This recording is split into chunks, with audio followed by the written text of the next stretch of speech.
सभी बहनों को राम राम। आज भैया दूज की कहानी सुनेंगे।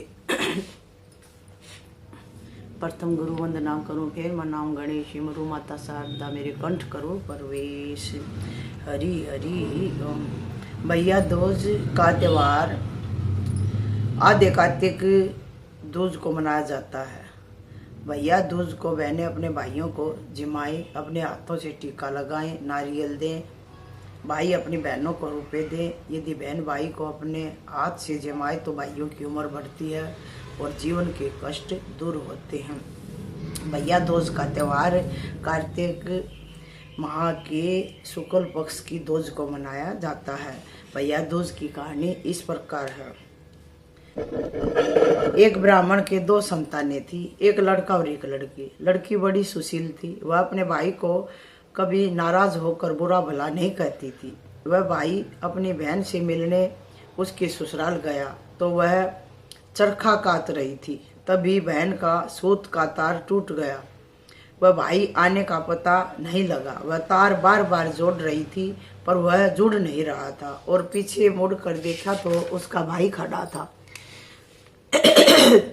भाई से गले मिलकर अपने भाई के आदर सत्कार के लिए पड़ोसन से पूछने गई, मैं अपने भाई का कैसे आदर सत्कार करूं, आज भैया दूज का दिन है। उसने तेल का चोखा लगाकर घी में चावल पकाए, परंतु चोखा सूखा नहीं और चावल पके नहीं। एक दूसरी सहेली से फिर पूछने लगी। एक पड़ोसन से पूछा तो उसने ऐसा बता दिया कि भाई तेल का चोखा लगा दे और तेल में चावल पका ले।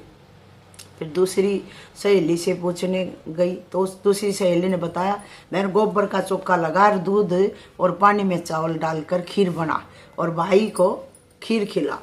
दूसरे दिन भाई के रास्ते के लिए वह चक्की में आटा पीसने लगी।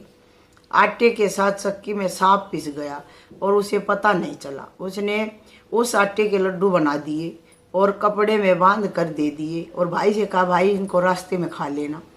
जब वह चला गया तो उसे सांप पिसने का पता लगा। भाई इसमें तो सांप पिस गया। भाई की प्यारी बहन अपने बच्चों को पालने में ही सोता छोड़कर भाई के पीछे पीछे दौड़ पड़ी। चल दी। बहुत दूर जाने पर उसे उसका भाई एक पेड़ की छाया में सोता हुआ मिला और पास में ही पोटली रखी देखी। भाई ने अब तक कुछ नहीं खाया था। उसने सारे लड्डू फेंक दिए और भाई के साथ पीहर चली गई। रास्ते में उसने बारी बारी शिलाएं उतरी देखी। बारी बारी शिलाएं उतरती हुई दिख रही थी उसको। एक राहगीर से उसने जब ये पूछा कि ये शिलाएं के क्यों उतर रही हैं, इन शिलाओं का क्या राज है जो ये ऐसे उतर रही हैं ऊपर से नीचे, तो उसने बताया कि जो बहन अपने भाई से कभी नाराज नहीं होती हो उसके भाई की शादी के समय ये उसकी छाती पर रखी जाएंगी, इसलिए नाराज भी होना चाहिए भाई से।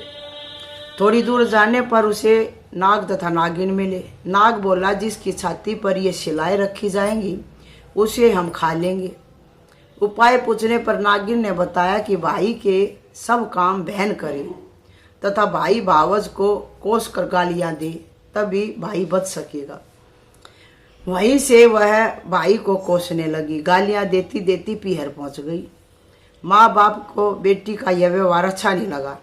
विवाह की लगन आई तो वह भाई को गाली देती हुई स्वयं लगन चढ़ाने लगी और वह घोड़ी पर बैठ गई।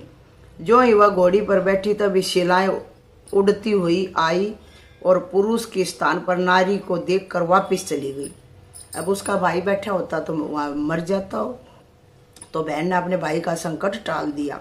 ऐसा देखकर बारात के लोग उसे अपने साथ ले गए।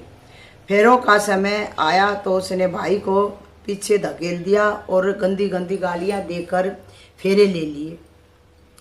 वह सब काम स्वयं ही कर रही थी, यहाँ तक कि सुहाग रात को भी भाभी के साथ स्वयं ही सोने चल दी। समय आने पर नाग नागिन उसके भाई को डसने के लिए आए। वह तो जानती थी, नाग नागिन को मारने की तैयारी पहले से ही कर रखी थी। आते ही दोनों को मारकर जेब में रखकर 3 दिन तक सोई रही। दरवाज़ा खोल आई नहीं। सारे मेहमान विदा हो गए। तब उसकी माँ को उसकी याद आई कि उसे भी विदा कर दिया जाए। विदा के समय उसने माँ की उपेक्षा कर गुस्से से बोली कि मैं इतनी नीच नहीं हूँ। उसने मरे हुए सांपों को दिखाकर बताया कि नाग नागिन भाई भाभी को डसने आए थे। मैंने अपनी जान पर खेलकर भाई के जीवन की रक्षा की है। इसी भाई के पीछे मैं अपने बच्चे को पालने में रोता चिल्लाता छोड़ कर आई हूँ। मेरे भाई भाभी को किसी प्रकार का कष्ट न हो, यह कहकर जब लौटने लगी तो माँ और भाई ने उसे रोका और आदर के साथ विदा किया।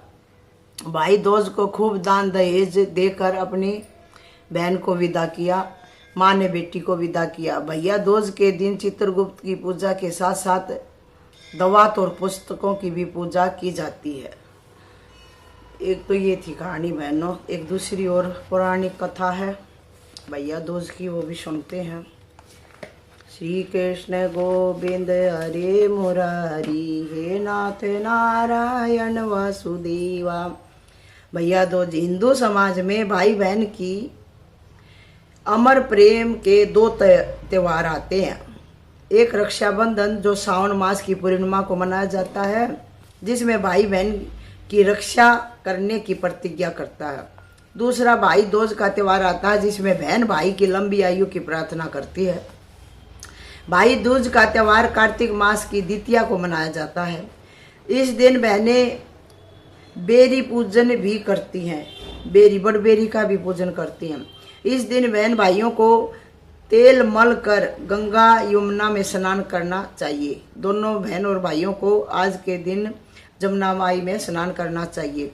इस दिन बहन भाइयों को तेल मलकर गंगा यमुना में स्नान करना चाहिए। यदि यह संभव ना हो तो बहन के घर जाकर नहाना चाहिए।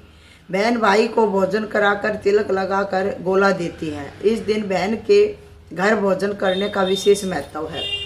कथा इस प्रकार है। भगवान सूर्यदेव की पत्नी का नाम छाया था। उसकी कोख से यमराज तथा यमुना का जन्म हुआ। यमुना अपने भाई यमराज से बड़ा स्नेह करती थी।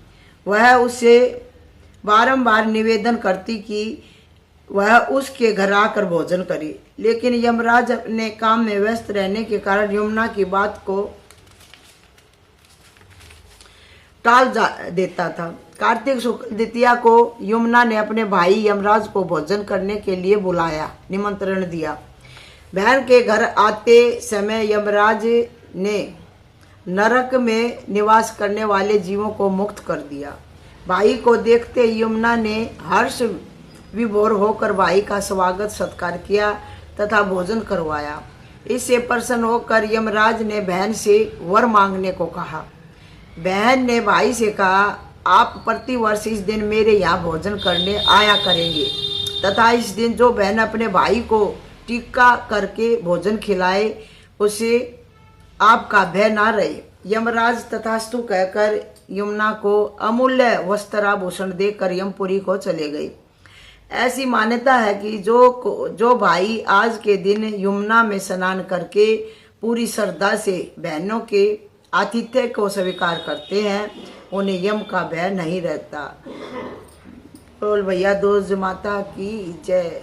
सभी बहनों को भैया दूज की ढेर सारी बधाई हो और सब बहन भाइयों का प्यार बना रहे। यही हमारी छोटी सी कथा थी। सभी बहनों को मीठी मीठी राम राम।